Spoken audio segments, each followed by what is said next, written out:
You know that feeling when you finally decide to upgrade your backyard setup, only to end up with a cheap grill that sputters, leaves you with uneven char and a whole lot of regret? I've been there, spending a weekend trying to coax a half-baked, budget-friendly unit to hold steady in a gusty evening, only to realize the whole save a few bucks plan backfired.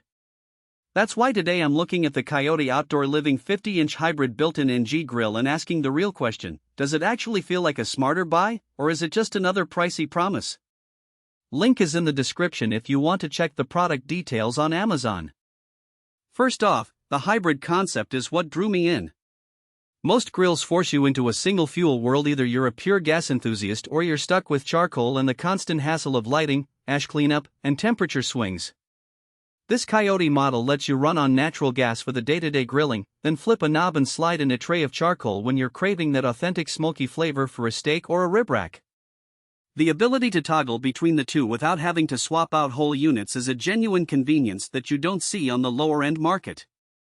It also means you can keep the grill lit on gas while the charcoal is heating, eliminating that awkward waiting period where you're stuck watching coals turn gray. Installation is the first practical hurdle for any built-in.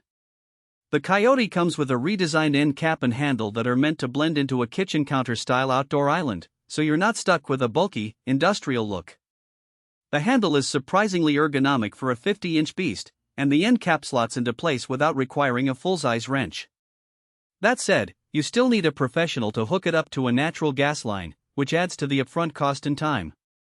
If you're renting or can't run a gas line, this grill is a no-go. You'd be better off with a portable charcoal unit that you can move around.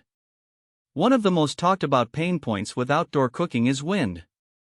A sudden gust can drop your temperature by 20 degrees in a matter of seconds, and you end up chasing a moving target for that perfect sear. The integrated Windguard on this COYOTE model actually makes a noticeable difference. It's not a massive wall, it's a subtle lip that sits just above the burners and charcoal tray, redirecting airflow enough to keep the heat more stable. On a breezy Saturday at my friend's patio, the grill held a steady 350F on gas with just a light wind, something my older cheap gas grill would have lost in minutes. Control panels on cheaper grills are notorious for getting splattered with grease and grime, and then you're either wiping them down constantly or living with a permanently stained surface. COYOTE tackled that with a smudge-proof control panel. The knobs and the bezel are coated with a finish that resists grease buildup, and after a couple of weeks of grilling burgers, ribs, and a few experimental kebabs, the panel still looks as clean as the day it was installed. The redesign of the knobs also adds a tactile click, so you can feel the temperature changes without staring at a dial, useful when you're juggling spatulas and a phone timer. Now let's talk heat distribution. The grill uses stainless steel heat control grids that sit directly under the cooking surface. Stainless steel isn't a new material for grills, but the way COYOTE has engineered the grids to sit on a slightly raised frame means you get a more even heat spread across the entire 50-inch cooking area. In practice, I noticed that a line of chicken thighs cooked on the left side didn't end up underdone while the right side was perfectly crisp. The uniformity is especially important when you're cooking for a crowd and can't afford to keep shuffling pans around. Strengths aside, there are trade-offs you need to weigh. The unit's footprint is substantial.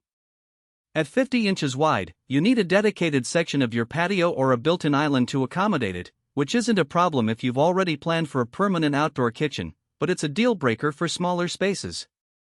The weight of the grill, combined with the gas line and charcoal tray, means it's not something you can move around for a weekend barbecue. It's meant to stay put, which again reinforces the point that renters should look elsewhere. Another practical consideration is the learning curve. While the hybrid functionality is a selling point, it also adds a layer of complexity. You have to manage two fuel sources, keep a charcoal tray stocked, and understand the subtle differences in temperature control when switching. If you're a weekend warrior who just wants to toss a few burgers on the grill without thinking too much, the extra steps might feel like unnecessary hassle. In that scenario, a simpler single-fuel grill would probably serve you better. What about cost? I won't throw a specific price tag at you, but it sits squarely.